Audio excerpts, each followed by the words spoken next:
Guys, आज के इस वीडियो में हम बहुत ही जबरदस्त टॉपिक को कवर करने वाले हैं और ये एक ऐसा टॉपिक है जो जल्दी कोई नहीं बताता है स्पोकन इंग्लिश में और ना ही हमें स्कूल में सिखाया गया है। लेकिन आज मैं आपको ये सारी चीजें बताऊंगी। आप जब अपनी मर्जी से कोई काम करते हो या कोई काम मजबूरी में करते हो, उन दो सेंटेंसेस के बीच में डिफरेंस क्या होता है, उसके इंग्लिश हम ट्रांसलेट कैसे करते हैं, सारी चीजें हम सीखने वाले हैं बहुत ही इजी वे में। तो अगर आप वीडियो में एंड तक बने रहते हैं तो कभी भी आपको इंग्लिश बोलने में दिक्कत नहीं होगी, क्योंकि जब तक आपकी बेसिक चीजें स्ट्रांग नहीं होगी तब तक आप एडवांस लेवल वाली इंग्लिश कैसे सीख पाइएगा। तो आज के इस वीडियो में आपको बेसिक चीजें मैं सिखाने वाली हूँ। वो बेसिक चीजें अगर आपकी स्ट्रांग रहती है तो आप एडवांस लेवल की इंग्लिश बहुत ही आसानी से समझ सकते हो। तो चलिए वीडियो को स्टार्ट करते हैं। सबसे पहले यहाँ पे मैं कुछ सेंटेंसेस लेकर आई हूँ। अगर आप ये सेंटेंसेस को ट्रांसलेट कर लेते हैं तो आप बहुत ही अच्छी इंग्लिश जानते हैं, आपकी बेसिक चीजें बहुत ही स्ट्रांग है।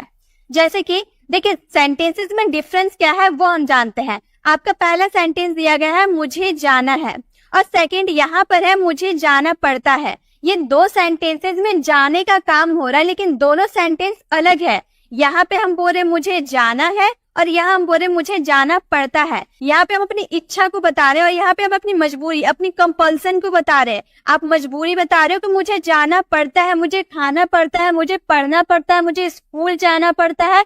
तो जब आप किसी मजबूरी को बताओगे तो उसकी इंग्लिश कैसे बनाएंगे? जब आप अपनी इच्छा से कोई काम करोगे, मुझे खाना है, अपनी इच्छा से खाना है, मुझे स्कूल जाना है, अपनी मर्जी से जाना है, मुझे स्कूल जाना अच्छा लगता है तो मुझे अपनी मर्जी से स्कूल जाना है, मुझे इंग्लिश बोलना है। आपको कोई मजबूरी से नहीं बोलना है। तो अपनी इच्छा से कोई काम करना या फिर मजबूरी से कोई काम करना, उन दो सेंटेंसेस में क्या डिफरेंस है, जब तक आपको ये नहीं पता चलेगा आप कोई सेंटेंस कैसे बना पाओगे। तो चलिए पहले हम इन सेंटेंसेस को फ्रेम करने से पहले हम कॉन्सेप्ट को समझते हैं कि कॉन्सेप्ट आखिर है क्या, इसमें कैसे हेल्पिंग वर्ब का यूज किया जाता है, कैसे डिफरेंस पता चलता है। पहले हम वो सीख लेते हैं, देन हम इन सेंटेंसेस को ट्रांसलेट करेंगे। तो हमारा पहला जो हम समझेंगे वो है am to, is to, are to। ये हमारा प्रेजेंट के लिए यूज होगा जब आप हिंदी वाले सेंटेंस में करना है, मुझे स्कूल जाना है, मुझे ये काम करना है, मुझे इंग्लिश बोलना है, मुझे उसके घर जाना है, मुझे उससे बात करना, मुझे उससे मिलना है। ऐसे वाले सेंटेंस जब कोई काम अपनी इच्छा से करते हो, आप कोई काम अपनी इच्छा से करते हो तो उसमें आपको am to, is to या are to का यूज करना। अब किसके साथ क्या यूज होगा वो भी मैं आपको बता देती हूँ। I के साथ आपको am to का यूज करना है। I के साथ हमेशा am का यूज होता है और am के साथ to का यूज करेंगे। आपका थर्ड पर्सन सिंगुलर जैसे कि he हो गया, she हो गया, it हो गया, या फिर किसी वन पर्सन का नाम, राम, रिया, टीना, गीता, मिता, जो भी हो गया, उन सबके साथ आपको क्या यूज करना है, is to का यूज करना है। देन अगर अदर आपके जो सब्जेक्ट बच जाते हैं, we, you, they, इन सब या फिर दो पर्सन का नाम हो, सबके साथ आपको क्या यूज करना है, आर का यूज करना है, आर टू। तो याद रखिएगा, आपको जब भी सब्जेक्ट में आई हो उसके साथ am to का यूज कीजिएगा। जब आपका सब्जेक्ट ही, सी, इट या फिर किसी एक पर्सन का नाम हो तो उसमें is to का यूज कीजिएगा। जब भी आपका सब्जेक्ट we, you, they या फिर 2 या 3 पर्सन का नाम हो तो उसमें are to का यूज करना है। ठीक है, तो ये आपको समझ में आ गया किसके साथ क्या यूज करना है। अब हम सेंटेंसेस को देखेंगे। तो हमारे सेंटेंस में मुझे इंग्लिश सीखना है, तो अपनी इच्छा से आप इंग्लिश सीखते हो ना, कि आपको जबरदस्ती बोलेगा क्या कि जाओ तुम इंग्लिश सीखो, नहीं, आप अपनी मर्जी से इंग्लिश सीखना चाहते हो। आपको इंग्लिश बोलना अच्छा लगता है तो आप इंग्लिश सीखना है, आपको इंग्लिश सीखना है। तो इसमें हम क्या यूज करेंगे, मुझे के लिए क्या होता है, मुझे के लिए सबसे पहले आपको सब्जेक्ट पहचानना होगा। सब्जेक्ट के अकॉर्डिंग आप हेल्पिंग वर्ब का यूज कर पाइएगा, तो वो सारी बेसिक चीजें आपको ध्यान में रखना होगा। तो मुझे के लिए हम क्या यूज करेंगे, आई का यूज करेंगे। आई के साथ क्या यूज करना है, am to का यूज करना है, तो am to का यूज करेंगे। आई am to, सीखने की इंग्लिश क्या होती है, हमेशा इसमें वर्ब का फर्स्ट फॉर्म का आपको यूज करना है। ठीक है, वर्ब का फर्स्ट फॉर्म का यूज करेंगे। सीखने की इंग्लिश होती है learn. I am to learn, क्या सीखनी है भाई, इंग्लिश सीखनी है, इंग्लिश बोलना मुझे अच्छा लगता है, मुझे इंग्लिश सीखना है, I am to learn English. इसी तरह से मुझे चिड़ियाघर जाना है, मतलब मैं गई नहीं हूँ कभी चिड़ियाघर, मुझे चिड़ियाघर जाना है, अपनी इच्छा है, मतलब घूमने का बहुत मन कर रहा है, तो आप अपनी इच्छा से चिड़ियाघर जाओगे, कि कोई जबरदस्ती आपको ठेलेगा कि जाओ चिड़ियाघर जाओ, आपकी मर्जी नहीं रहेगी तो आप नहीं जाइएगा। तो आपकी मर्जी है, आपकी इच्छा है चिड़ियाघर जाना, चिड़ियाघर घूमना, तो आप अपनी इच्छा बता रहे हो कि मुझे चिड़ियाघर जाना है। तो मुझे के लिए क्या लगाएंगे, आई लगाएंगे। आई के साथ क्या यूज करना है, am to का यूज करना है। आई एम टू, जाने के लिए go, I am to go to the zoo, चिड़ियाघर यानी कि zoo. I am to go to the zoo, I am to go to the zoo, मुझे चिड़ियाघर जाना है, अपनी मर्जी से जाना है। उसी तरह से उसे मुझसे बात करनी है, उसे मुझसे बात करनी है, तो उसकी मर्जी होगी बात करने की, तभी तो वो मुझसे बात करेगी। नहीं तो जबरदस्ती किसी को कॉल लगा के हम उसे जबरदस्ती तो बात नहीं करेंगे। तो उसकी मर्जी होगी मुझसे बात करने की, तो उसे मुझसे बात करनी है, उसकी इच्छा है। तो उसे के लिए किसी गर्ल की बात कर लिए तो हम सी का यूज करेंगे। सी के साथ क्या यूज करेंगे? इज का यूज करेंगे, क्योंकि थर्ड पर्सन सिंगुलर के साथ इज टू का यूज होता है। तो हम बोलेंगे सी इज टू, ठीक है, करनी है इसलिए इज टू का यूज किए। टॉक टू मी, बात करने के लिए टॉक टू मी, मुझसे बात करनी है, talk to me. She is to talk to me, उसे मुझसे बात करनी है। उसी तरह से मुझे कार चलाना है, तो मुझे कार चलाना पसंद है। गाइस यहाँ पे दो सेंटेंस है, मुझे कार चलाना है एक हमारा पहला सेंटेंस है, दूसरा मैं कार चलाना चाहता हूँ। दोनों सेंटेंसेस में आप इच्छा बता रहे हो, दोनों सेंटेंस आपका इच्छा शो कर रहा है कि मुझे कार चलाना इसमें मेरी मर्जी है, और यहाँ पे मैं कार चलाना चाहता हूँ इसमें भी मेरी मर्जी है। लेकिन दोनों सेंटेंसेस अलग तरीके से फ्रेम किए जाते हैं। तो यहाँ पे जब भी आप किसी चीज की चाहने की बात करेंगे तो वहां पे आपको want to का यूज करना है, ठीक है। चाहने की बात के लिए want to का यूज करना है। लेकिन यहाँ पे हम चलाने की बात करें कि मुझे कार चलाना है, अपनी मर्जी तो शो कर रहा है लेकिन चाहता हूँ ऐसा नहीं बोल रहा है। तो यहाँ पे इस सेंटेंसेस को कैसे फ्रेम करना है, इसका आंसर आपको कमेंट बॉक्स में करना है। बिल्कुल सिंपल, आपको सब्जेक्ट लगाना है, देन आपको जो हेल्पिंग वर्ब यहाँ पे दिया गया है वो हेल्पिंग वर्ब यूज करना है, देन आपको वर्ब का फर्स्ट फॉर्म यूज करना है, एंड द लास्ट आपको ऑब्जेक्ट का यूज करना है, ठीक है। और इसी स्ट्रक्चर को फॉलो करते हुए आपको लास्ट वाले सेंटेंसेस, इस वाले सेंटेंसेस को फ्रेम करना है। तो इसका आंसर आपको कमेंट बॉक्स में देना है।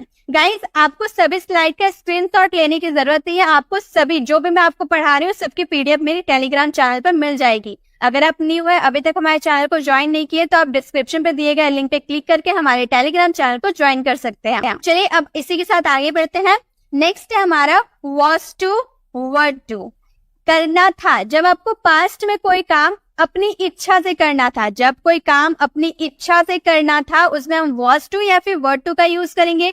अब बात क्या आती है, was to और were to का यूज कहाँ होगा? जब आपका सब्जेक्ट he, she, it या फिर किसी एक पर्सन का नाम हो, या फिर अब अगर आपका सब्जेक्ट आई हो, सबके साथ क्या लगेगा?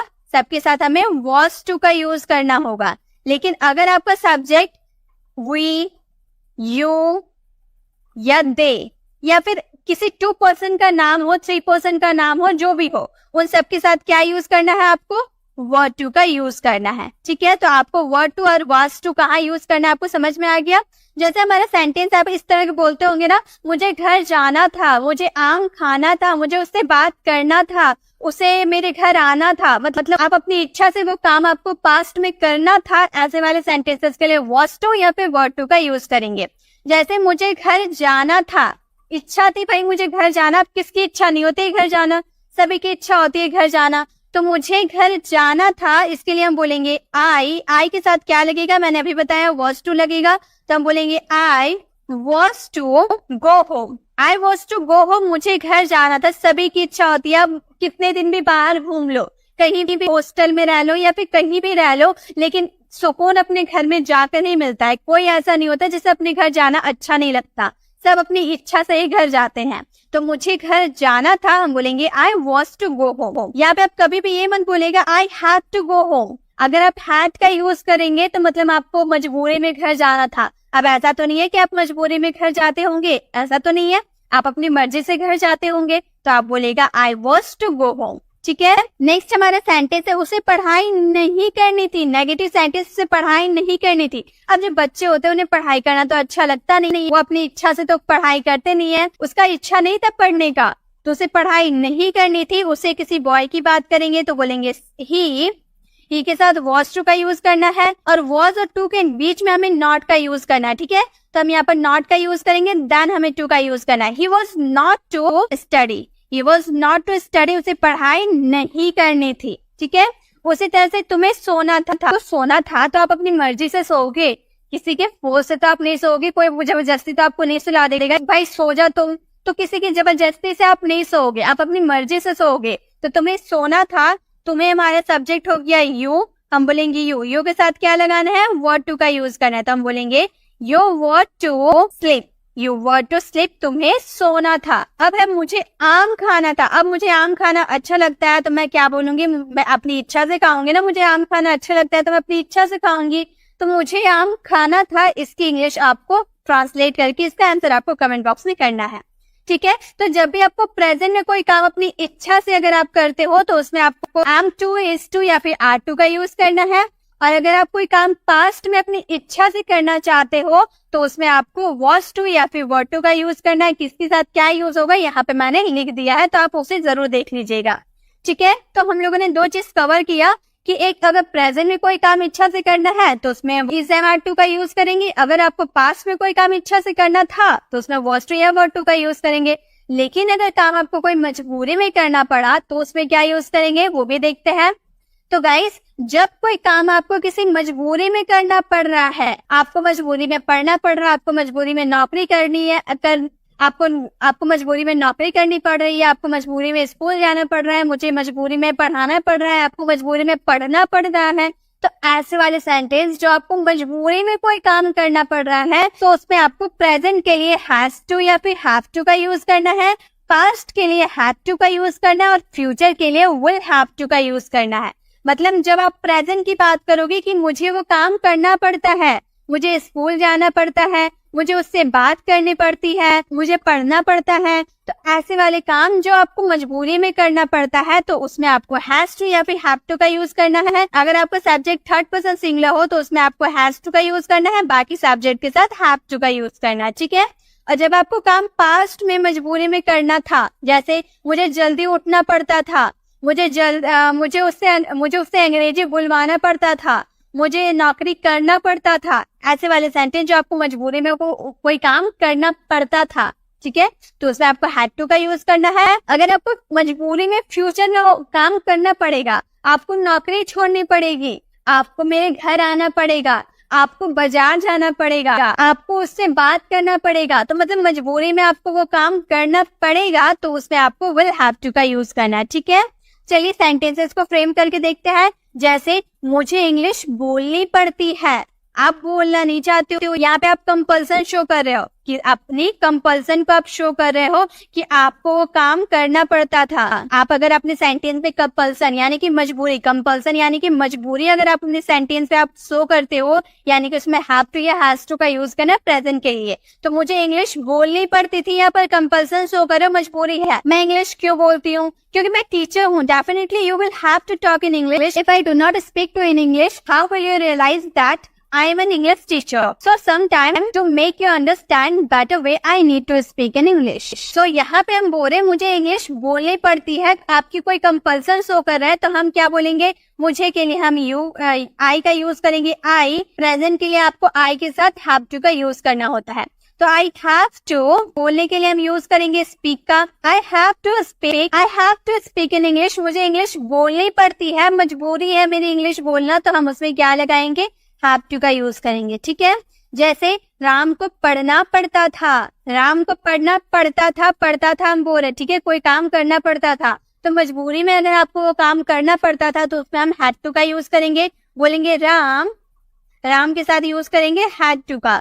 Ram had to study, Ram had to study. Ram को पढ़ना पड़ता था, राम पढ़ना नहीं चाहता था। मान लो वो खेलने के लिए बाहर निकल रहा था, उसकी मम्मी ने उसे देख लिया तो उसे वो काम करना पड़ता था, उसे खाना पड़ता था। मान लो कोई ऐसी डिश है जो आपको पसंद नहीं है, लेकिन आप बाहर गए हो, किसी के घर गए हो, आपको वो खाना पड़ता है। आप अपने घर में वो डिश आप खाते नहीं हो, लेकिन दूसरे घर में जाकर आपको वो डिश खाना पड़ता है, तो उसमें हम बोलेंगे उसे के लिए ही, आपको मजबूरी में खाना पड़ता है।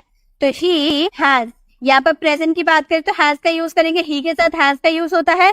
ही हैज टू ईट, उसे खाना पड़ता है, ही हैज टू ईट। उसी तरह से आपको पढ़ाई करनी पड़ेगी, आप पढ़ाई करना नहीं चाहते, आपको पढ़ाई करनी पड़ेगी। फ्यूचर की बात करें, फ्यूचर में आपको कोई काम मजबूरी में करनी पड़ेगी, तो करना पड़ेगा के लिए विल हैव टू का यूज करेंगे। आपको के लिए हम क्या यूज करेंगे? यू के साथ हमें क्या यूज करना है? Will have to. You will have to study, you will have to study, आपको पढ़ाई करनी पड़ेगी, तो हम बोलेंगे you will have to study. तो कोई काम आपको मजबूरी में करना पड़ेगा, उसके लिए आपको विल हैव टू का यूज करना होगा। नेक्स्ट, मुझे शादी में जाना पड़ा, या फिर मुझे शादी में जाना पड़ता था, ऐसे वाले सेंटेंसेस, ठीक है, उसमें हैड टू का यूज करेंगे और इसका आंसर आपको करना है कमेंट बॉक्स में। तो गाइस इसमें हम लोगों ने क्या देखा, अगर आपको प्रेजेंट में अपनी इच्छा से कोई काम करते हो तो उसमें इज एम आर टू के साथ यूज करना है, वर्ब का फर्स्ट फॉर्म के साथ। अगर आपको पास्ट में कोई काम इच्छा से करना था तो उसमें आपको वाज टू या फिर वर टू का यूज करना है। और अगर आपको मजबूरी में कोई काम प्रेजेंट में करना पड़ता है तो उसमें हैज टू या हैव टू। पास्ट में अगर काम कोई मजबूरी में करना था तो उसमें हैड टू, और फ्यूचर में कोई काम मजबूरी में करना पड़ेगा तो उसमें विल हैव टू का यूज करना है, ठीक है। तो ये 3 कॉन्सेप्ट बहुत ही इजी थे और मैंने बहुत ही इजी वे में आपको समझाई हूँ। आई होप आपको अच्छे से समझ में भी आए होंगे। ये जो है ना बहुत ही बेसिक है, लेकिन इंग्लिश ग्रामर का मेन टॉपिक है। जब तक आपको ये नहीं पता चलेगा कि किसी की मर्जी हो तो कैसे इंग्लिश बोलनी है, किसी की मजबूरी हो तो कैसे इंग्लिश बोलनी है, तब तक आप इंग्लिश कैसे बोल पाइएगा। तो चलिए अब जो सेंटेंसेस हम लोगों ने देखा था उसे हम ट्रांसलेट करते हैं ताकि हमें ये पता चल पाए कि हमने जो सीखा वो सही सीखा या नहीं। तो चलिए अब सेंटेंसेस को हम फ्रेम करते हैं। जैसे मुझे जाना है, आप बोलो मुझे जाना है, आप अपनी मर्जी से जाना चाहते हो, अपनी इच्छा बता रहे हो, मुझे जाना है, तो हम बोलेंगे आई के साथ क्या यूज करेंगे, am, I am to go. अगर मान लो इसकी जगह आप बोल दिए I have to go, I have to go, तो आगे वाला को ऐसा लगेगा ना आपको मजबूरी में वहां जाना पड़ता है। आगे वालों को ऐसा, आप अपनी इच्छा बताओगे कि मुझे जाना है, आप अपनी इच्छा बता रहे हो, आपको लग रहा है कि आप अपनी इच्छा बता रहे हो कि आई हैव टू गो, लेकिन आगे वाला अगर सही इंग्लिश जानता है तो वो तो सोचेगा आप अपनी मजबूरी से जा रहे हो। तो गलत इंग्लिश नहीं बोलनी है, सही इंग्लिश बोलनी है। तो जब भी आपको बोलना हो मुझे जाना है और आप अपनी इच्छा से जाओगे तो वहां पे आप बोलोगे आई एम टू गो, ठीक है। हमको पढ़ना है, आप अपनी इच्छा से पढ़ना चाहते हो, हमको पढ़ना है, तो हम हमको के लिए वी यूज करेंगे, we are to study. We are to study, हमको पढ़ना है, हम अपनी मर्जी से पढ़ते हैं, हमको पढ़ना है। नेक्स्ट, उसे खाना है, वो अपनी मर्जी से खाना चाहता है। अब कोई खाना नहीं चाहेगा तो उसके जबरदस्ती तो उसके मुंह में ठोस नहीं सकते, उसको खिला नहीं सकते, तो कोई अपनी इच्छा से तो खाएगा। तो उसे खाना था, हम बोलेंगे ही, और खाना था वॉज का यूज करेंगे ना पास्ट के लिए, तो he was to eat, he was to eat, उसे खाना, ही वॉज टू ईट, उसे खाना था। नेक्स्ट सेंटेंस, राम को सवाल पूछना था। अब टीचर राम को पढ़ा रहे तो राम के माइंड में बहुत सारे सवाल आ रहे हैं, तो राम को सवाल पूछना था। अब उसे समझ नहीं आएगा कुछ तो वो तो टीचर से पूछेगा, अपनी इच्छा से पूछेगा। अगर उसे बहुत सारी इन्फॉर्मेशन चाहिए तो अपनी टीचर से तो उसे पूछना पड़ेगा, तो अपनी इच्छा से पूछेगा। तो हम बोलेंगे राम के साथ वॉज का यूज करेंगे पास्ट के लिए, Ram was to ask a question, ask a question, Ram को सवाल पूछना था। अब मजबूरी वाले सेंटेंसेस को बनाते हैं। जैसे मुझे जाना पड़ता है, मजबूरी में कहीं जाना है, तो मैं अगर उस समय बोलूंगी आई एम टू गो, तो आगे वाला को समझ में आएगा ना कि मैं अपनी मर्जी से जा रही हूँ, क्योंकि मैंने एम का यूज कर दिया, और एम का यूज इच्छा के लिए किया जाता है। जब हम अपनी इच्छा बताएंगे कि मुझे जाना है तब हम आई एम टू गो बोलेंगे, लेकिन मैं अपनी मजबूरी बता रही हूँ, अपनी कंपल्सन को बता रही हूँ कि मुझे जाना पड़ता है, तो मैं क्या बोलूंगी, I have to go, I have to go, मुझे जाना पड़ता है, मजबूरी है मेरा जाना। नेक्स्ट सेंटेंस, हमको पढ़ना पड़ता है। अब बच्चे जो है वो पढ़ना नहीं चाहते, लेकिन पेरेंट्स की फोर्स के कारण उन्हें मजबूरी में पढ़ना पड़ता है, तो हमें पढ़ना पड़ता है, बोलेंगे वी के साथ हम लगाएंगे have, we have to study, we have to study, हमको पढ़ना पड़ता है। नेक्स्ट सेंटेंस, उसे खाना पड़ता था, हम बोलेंगे ही, और यहाँ पर पड़ता था की बात करें यानी कि हैड का यूज करेंगे, ही हैड टू ईट, उसे खाना पड़ता था, he had to eat. Next sentence है, राम को सवाल पूछना पड़ता था, मतलब राम सवाल पूछना नहीं चाहता था, लेकिन क्लास के सारे बच्चे रोज सवाल पूछते थे, तो उसे भी सवाल पूछना पड़ता था, कहीं टीचर को ये ना लगे कि ये पढ़ाई में ध्यान नहीं देता है, इसलिए उसे मजबूरी में सवाल पूछना पड़ता था। तो हम बोलेंगे Ram had to ask a question, Ram had to ask a question, Ram को मजबूरी में सवाल पूछना पड़ता था। तो आपको यहाँ पर क्या समझ में आया कि जब भी आपको मजबूरी में कोई सेंटेंसेस को फ्रेम करना हो तो वहां पे आपको have to, has to, had to या फिर विल हैव टू का यूज करेंगे। प्रेजेंट, पास्ट और फ्यूचर को देखकर अगर आप कोई काम अपनी इच्छा से करते हो तो उसमें आपको is to, am to, are to, was to या वर्ड टू का यूज करना है अपने सेंटेंसेस को अपने सब्जेक्ट के अकॉर्डिंग सेंटेंसेस को पहचान कर। ठीक है, तो आज के इस वीडियो में हम लोगों ने बेसिक चीजों को बहुत ही अच्छे से कवर किया। आई होप आपको सभी चीजें अच्छे से समझ में भी आई होगी। अब आपको वीडियो कैसी लगी कमेंट में बताना बिल्कुल भी ना भूले। अच्छी लगी तो लाइक और इसे ज्यादा से ज्यादा शेयर भी कीजिएगा, क्योंकि बेसिक चीजें तो सभी को सीखनी चाहिए। जब तक बेसिक चीजें स्ट्रांग नहीं होगी तब तक हम एडवांस लेवल की इंग्लिश नहीं बोल सकते। गाइस, यहाँ पे हम लोगों ने सब में वर्ब के फर्स्ट फॉर्म का यूज किया, लेकिन वर्ब के तो बहुत सारे फॉर्म होते हैं। वर्ब के 5 फॉर्म होते हैं, V1, V2, V3, V4, V5। अगर आप नहीं जानते हैं वर्ब के फॉर्म को याद करने की ट्रिक, आप लेफ्ट साइड क्लिक करके हमारे वर्ब वाली वीडियो में जा सकते हैं। वहां पे वर्ब्स की फॉर्म को कैसे याद करना है सभी की बहुत ही इजी ट्रिक मैं आपको बताई हूँ, तो आप उसे जरूर विजिट कीजिएगा। उससे आपके वर्ब के फॉर्म को याद करने में बहुत ही हेल्प मिलेगी। और राइट साइड क्लिक करके आप हमारी प्लेलिस्ट में जाकर कोई भी वीडियोस को विजिट कर सकते हैं जिस वीडियोस में आपको दिक्कत है। अगर आप हमारे चैनल पर नए हैं, अभी तक हमारे चैनल को सब्सक्राइब नहीं किए, तो सब्सक्राइब का बेल आइकन जरूर क्लिक कीजिएगा ताकि आप हमारे कोई भी वीडियोस को मिस ना करें। मिलते हैं नेक्स्ट वीडियो में, तब तक के लिए कीप लर्निंग।